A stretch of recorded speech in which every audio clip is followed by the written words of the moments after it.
गुरुजनों का वंदन करता हूँ, आदर और सम्मान, क्योंकि श्री मुंशी वैरागी जी इस प्यारी सी पर्णशाला में इस द्वादश रात्रि में कल्पवास का पावन ये कार्यक्रम उसमें उपस्थित सभी आगंतुक आदित्य पुरुषों, श्रद्धा स्वरूपा माताओं, भगवती स्वरूपा बहनों, प्यारे सज्जनों, प्यारी प्यारी बातें आप लोगों को प्राप्त होती रहती हैं। वही कर्म चल रहा है। आप लोगों के भजन गीत आते हैं, आपकी भावनाएं आती हैं, आपका संदेश आता है, यहाँ से उपदेश मिलता है, जीवन में आत्मसात होता है, जीवन का निर्माण होता है, जीवन को दिशा मिलती है, जीवन की दशा सुधरती है। जगत में आए, संसार में आने का भाव समझ में आता है। मंडी और बाजार के भाव तो हमेशा रोज उतरते चढ़ते रहते हैं, बदलते रहते हैं, लेकिन जीवन का भाव, अंतरात्मा का भाव, उसका प्रभाव जो रहता है, परमपिता परमात्मा को अगर हमने जाना, पहचाना, समझा और जीवन की वास्तविकता को धरातल पर हमने समझने का प्रयास किया, तो इन भावों में कभी अंतर नहीं आता। हाँ, होता है तो ये इनमें कोई बढ़ोतरी जरूर हो सकती है, क्योंकि सत्संग हो या भक्ति का भाव हो, जिसने एक बार इसमें कदम रख लिया, इसमें पदार्पण कर लिया, उसमें उत्तरोत्तर वृद्धि हो सकती है, उसमें कमी नहीं आती। ये जिंदगी मेरे परमात्मा ने हम आप सभी लोगों को बख्शी है। अभी पल्ली ने कह दिया, वैरागी जी ने दो चार लाइनें वो आप लोगों के सामने रखी। जगत में, संसार में जो हम आप लोगों को दिखाई दे रहा है, ज्यादातर यही है। हालात इसी तरह के बने हैं, लेकिन उनमें थोड़ा परिवर्तन धीरे धीरे आ भी रहा है, क्योंकि जब सत्संग होते हैं, प्रवचन होते हैं, संत और ग्रंथ हमको हमारे जीवन में सौभाग्य से प्राप्त होते हैं, तो निश्चित रूप से मैं मान के चलता हूं कि उनका कहीं न कहीं कोई न कोई असर प्रभाव जरूर होता है। और ये भी हकीकत है कि अग्नि को बुझाने के लिए जल की आवश्यकता रहती है। बहुत दूर की बात नहीं, आज शाम की बात है, जब त्रिवेणी के नीचे बैठे थे तो हमारे भक्त लोग आए, नया जोड़ा भी एक आया दिल्ली से। तो मैं उन नए जोड़ों को, बच्चों को ये बतला रहा था, कुछ लोग भी वहां पर सुन रहे थे। मैंने बिटिया से कहा कि मैंने कहा बेटा, गुस्सा हो सकता है, इनको आ सकता है। फिर कहा उसको भी मैंने कि इसको, जीवन साथी को भी आ सकता है।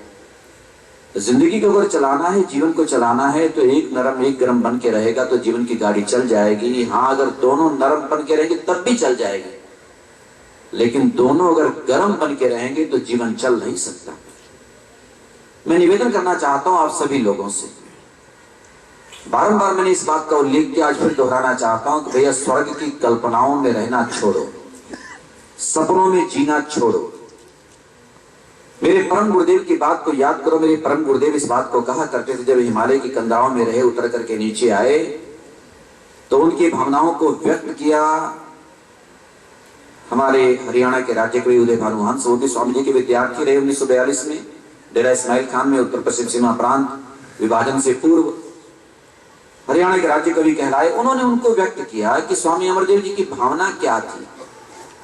स्वामी अमरदेव जी के भावों को व्यक्त करते हुए चार पंक्तियां बहुत प्यारी हैं, मुझे भी अच्छी लगती हैं कि तुम स्वर्ग नहीं भूमि का श्रृंगार करो, सपनों को नहीं सच को नमस्कार करो। एक स्वर्ग जो एक कल्पना का विषय है। लोग कहते हैं स्वर्ग कहाँ है, नरक कहाँ है। मैं कहता हूं ये कल्पना का विषय है। सच्चाई तो ये है, ऊपर हाथ किए वो स्वर्ग है, नीचे को हमने मुंह किया नरक है, और ये पूरा सत्य नहीं है। सच्ची बात तो यह है कि संपूर्ण सत्य यही है कि नरक भी यही है, स्वर्ग भी यही है, यही भूतल है, यही जमीन है। इसी सरजमीन पर, इसी भूमंडल पर, इसी मृत्यु लोक में चाहो तो स्वर्ग के दर्शन भी यही कर सकते हो, चाहो तो नरक के दर्शन भी यहीं पर हो जाते हैं। लेकिन अगर हमने कल्पना के राज्य में अपने आप को जीना देखा है, सीखा है, सिखाया है, तो फिर स्वामी जी की वो पंक्तियां, तुम स्वर्ग नहीं भूमि का श्रृंगार करो। कहां ऊपर को देखते हो, ऊपर की सोचते हो, जिस धरती पर हो, जिस जमीन के हो, जमीन के बारे में सोचो। तुम स्वर्ग नहीं भूमि का श्रृंगार करो, सपनों को नहीं सच को नमस्कार करो।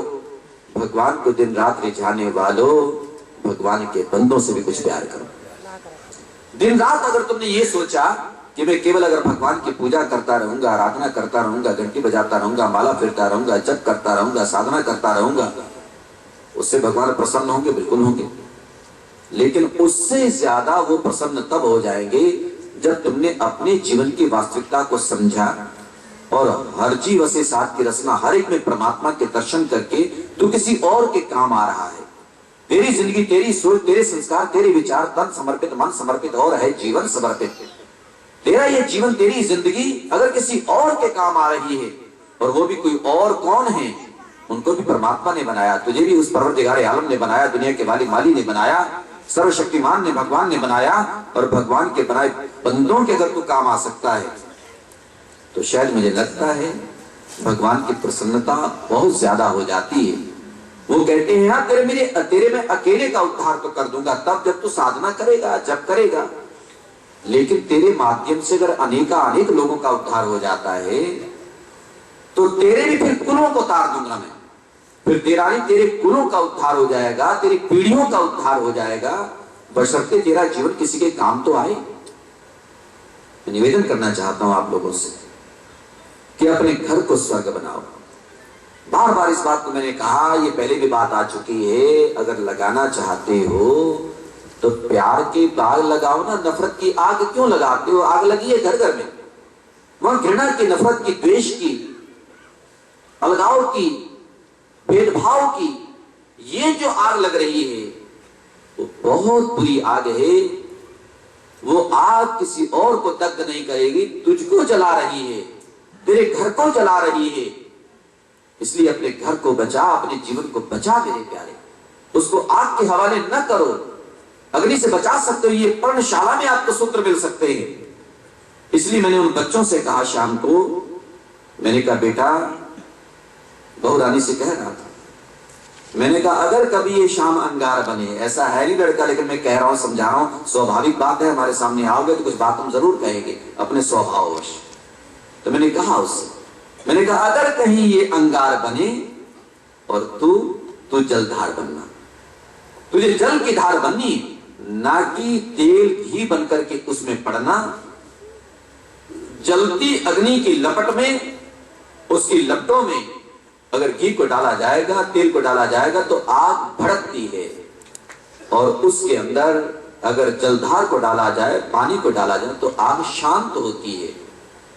आपके घरों में भी अगर कहीं कोई अग्नि की ज्वाला है, कोई ऐसी बैठी है ज्वाला, कोई है ऐसा ज्वालामुखी, तो उसको प्यार का जल दे करके उस आग को शांत कर सकते हो। समझो अपने जीवन को, अपने घर को राख ना बनाओ, क्योंकि जब घर जलता है, ये आपको हमको पता होना चाहिए, जलने के बाद वहां पर उस भूमि को देखो, उस स्थान को देखो, वहां कालिख मिलती है, कालिख। और कालिख, ये कालापन कहीं भी अच्छा नहीं होता, कहीं भी किसी तरह से भी, चाहे वो मकान का रंग हो, कपड़ों का रंग हो, जीवन का रंग हो, कोई भी हो। इस कृष्ण वर्ण को केवल मात्र अगर कहीं पसंद किया जा सकता है तो भगवान कृष्ण के रूप में किया जा सकता है। उन्होंने तो उसे स्वीकारा है, और वो एक काले कन्हैया हो सकते हैं जो सबके दिलों में आकर के शासन करते हैं, सबकी गली में आकर के नृत्य करते हैं, आपके घर आंगन में आकर के रास रचाते हैं, अपनी लीला दिखाते हैं। वो तो आपकी आंखों के तारे प्यारे हो सकते हैं, आपके दुलारे हो सकते हैं, लेकिन वैसे कृष्ण वर्ण, काला रंग कोई पसंद नहीं करता। वो जला करके कहीं कालिख को जन्म ना दो, उसको पैदा ना करो। इसलिए आप लोगों से आग्रह कि आपका जो प्यारा सा जीवन है, इस जीवन की वास्तविकता को पहचाने, जाने। तीन रूप हो सकते हैं इस जिंदगी के। हाँ, अगर कोई ये पूछे कि महाराज जी जिंदगी कहते किसको, ये जीवन है क्या? भैया बात ये है, ये बार बार आपके सामने बात आती है कि पानी घेरा खुदा, आसमान उसकी जात, देख के छिप जाएगा जीव तारा प्रभात। वैसे कोई बहुत बड़ा अस्तित्व नहीं है इस जिंदगी का। मैंने परसों भी उस दिन कहा था, एक दिन मैंने कहा दुनिया में सबसे ज्यादा अगर कोई सुनिश्चित है तो केवल मात्र वो मौत है। मृत्यु से बड़ा कोई सुनिश्चित नहीं है, पर वो कब आएगी ये अनिश्चित है। आदमी उस भूल में रहता है कि अभी बहुत वक्त है, बहुत वक्त है। नहीं मेरे प्यारे, वक्त वही है जो अब तेरे पास है। कल का कोई भरोसा नहीं, कल का कोई पता नहीं है। पल के बाद का कोई पता नहीं। इसलिए जो वर्तमान तेरे पास है इसका सुधार कर ले, वर्तमान में सचेत हो जा। फिर कह दो मैं उस बात को कि तू चिता पर जाए उससे पहले चेतना को जागृत कर ले। तेरी कहीं जाकर के गंगा में या खेत खलिहान में या पहाड़ों पर कहीं अस्थियां बिखरे, उससे पहले आस्था अपने जीवन में उसको जन्म दे दे।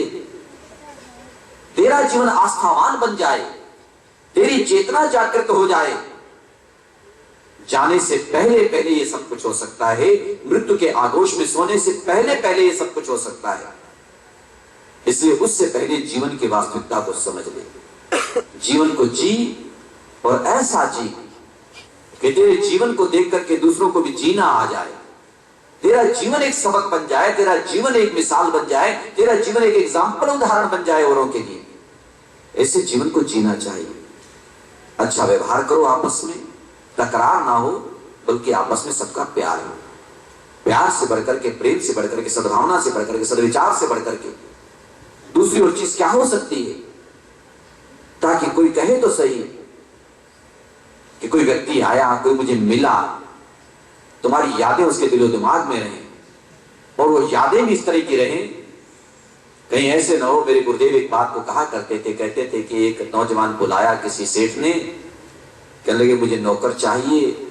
वो आया, जब आया तो सेठ जी ने उससे कहा हमारे यहाँ मेहमान आते रहते हैं, तुझे सेवा करना आती है? कहने लगे हाँ जी, दोनों प्रकार की सेवा आती है। सेठ चकराया, कहने लगे भैया दोनों प्रकार की क्या होती है? सेवा तो सेवा होती है। कहने लगे दोनों तरह से आती है। अगर आप चाहो कि आपके मेहमान बार बार आते रहे, वो सेवा भी कर सकता हूं। अगर आप चाहो कि दोबारा लौट के ना आए, तो वो सेवा भी कर सकता हूं। दोनों तरीके से हो सकती है। तो मेरे प्यारे, अभी ये हम पर निर्भर करता है कि हम अपने जीवन को किस तरह से जीना चाहते हैं।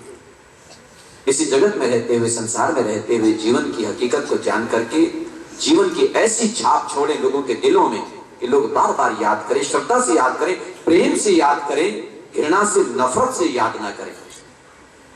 ऐसी जिंदगी हो तो समझ लेना ये जीवन की सार्थकता है। और इसलिए आप लोगों से कह रहा था कि अपने जीवन को, अपने घर को स्वर्ग बनाओ। जहां कलेश है, नफरत है, घृणा है, भैया उसी घर में नरक का वास है। जहां बड़ों का सम्मान है, आदर है, सत्कार है, प्रेम है, प्यार है, उसी घर में देवी देवताओं का वास है। देवी देवता कोई और थोड़ी होंगे, वो तुम ही लोग देवी देवता हो। जब आप लोग देवी देवता के आदर्शों को प्रस्तुत करते हो, और स्वर्ग में देवताओं का वास है, ये आपको पता होगा। तो जब आपका जीवन देवत्व को प्राप्त हो जाता है, देवतुल्य हो जाता है, तो फिर आपका घर, आप देवता बन जाते हैं और आपका घर स्वर्ग बन जाता है। इसलिए अपने घर को स्वर्ग बनाएं, इसको नरक ना बनाएं। चर्चा और कोई होती, लेकिन आज कुछ इस तरह की बात आ गई और उधर समय की भी मर्यादा रहती है, बीच में कुछ कार्यक्रम बीच में भी आ गया था। तो मैं बहुत ज्यादा विस्तार में न जाते हुए आपके मंगल में जीवन की कामना हमेशा करता हूं।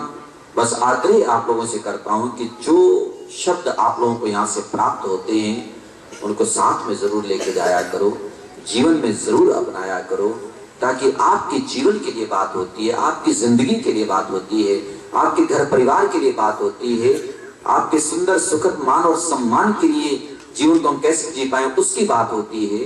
तो वही तरीके सलीके आपको प्राप्त होते हैं, उनको अपने साथ लेके जाएं, जीवन को ऐसा बनाने का प्रयास करें।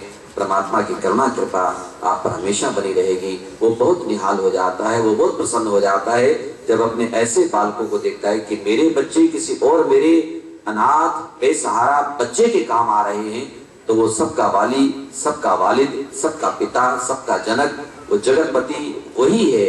और वो प्रसन्न होता है कि मेरे बच्चे समर्थ असमर्थ के काम आ रहे हैं, तो उसको प्रसन्नता होती है। मेरे ठाकुर प्रसन्न होते हैं। और जब उनकी प्रसन्नता हो जाए, प्रसादस्तु प्रसन्नता, एक तो प्रसाद यहाँ मिलता है जो आप लेते हैं, वैसे प्रसाद के मायने हैं यही कि प्रसादस्तु प्रसन्नता।